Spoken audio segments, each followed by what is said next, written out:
What's up YouTube, it's K.D.M Sports here after another big weekend for the UFC. UFC 298 was as advertised. Great matchups and memorable moments were made, and that's what sports is supposed to be about. First fight I want to talk about is the Merab vs Cejudo fight. This fight went like how I thought it would most likely play out. Cejudo being the more technically sound fighter, Merab being the pace and cardio machine that he is, basically a lower weight Colby Covington, but possibly even more relentless than even Colby. The pressure he's able to exert on opponents is just amazing. After the first round, it just seemed like the direction this fight was going was going to be just like any other Merab fight. One word to describe Merab's fighting style is overwhelming. Cejudo had his moments in the pocket, especially with the left hook he was able to rock Merab with. That's one weakness in Merab's game, in the pocket. He's been rocked a few times in his career in the pocket because he's defenseless there, and that's something where well-rounded fighters or even polished strikers could potentially capitalize on, especially down the line when he gets a bit older and the chin can't handle shots like that anymore. Overall, there's really not much you can say other than another dominant win for Merab. Landing the left hook in the pocket is really, I think, the best chance guys like Sean or Cheeto have to beat Merab. Other than that, it's highly likely Merab becomes a bantamweight champion real soon. The next matchup that I want to talk about is the co-main event between Paulo Costa and Robert Whittaker, which was a very entertaining fight.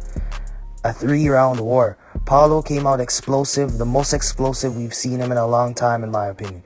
He came out leaner and faster. That's why he was able to bust up Rob and rock him on the feet.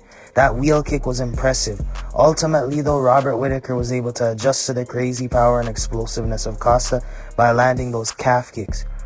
This was not an easy fight. Whittaker had to adjust, otherwise he possibly would have got finished by Paulo's aggression.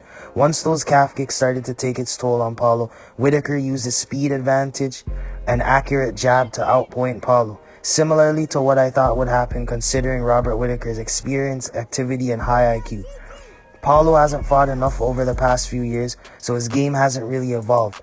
But the shape he was in was phenomenal, so credit to Paulo Costa for showing up. The thing that surprised me the most was Rob's ability to stay on his feet after a kick like that.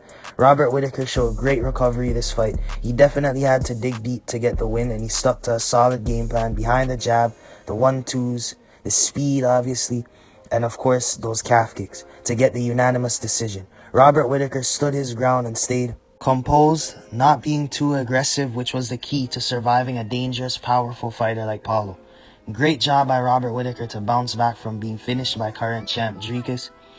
The final fight, the main event of UFC 298 that we all want to talk about, is Ilia getting the job done by knocking out all-time great Alexander Volkanovski in devastating fashion in round 2. Ilia lived up to the hype. He was confident all week long leading up to the fight, and even from before this title fight was confirmed. Shows you how special Ilia Topuria is. He steadily crept closer and closer to Volk by using head movement to slip inside of Volk's quick jab and used amazing footwork to cut Volk off and put him away. Volkanovski looked like the normal Volkanovski trying to establish his range and distance to operate at, but Ilia's tremendous footwork, patience, and upper body movement makes it very hard to keep him at bay. Topuria was not afraid of Volkanovski's power or counter-striking as he expressed all lead up to the fight, and it showed in his ability to march down Volkanovski and finish him.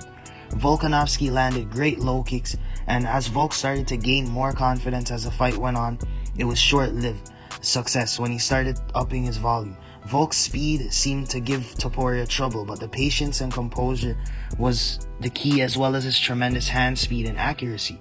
Ilia has always been this good, and it was only a matter of time to see a new face as champion. It's very rare to beat the next generation of fighters and continue a long reign like Volk has, unless you're like John Jones. Volkanovski is also 35 and has now suffered a second straight knockout loss, as well as being 1-3 in his last 4 fights. It seems like Volk's time is up like a lot of other legends. His run in the featherweight division was amazing, and he put on some classics that we will never forget. Hats off to Topuria for achieving his dream. Excited to see what type of star power he can bring to the UFC. This is my thoughts on UFC 298. Thank you guys for watching another video of mine, and make sure to subscribe, like, share, and if you've got any opinions, feel free to leave it in the comment section below.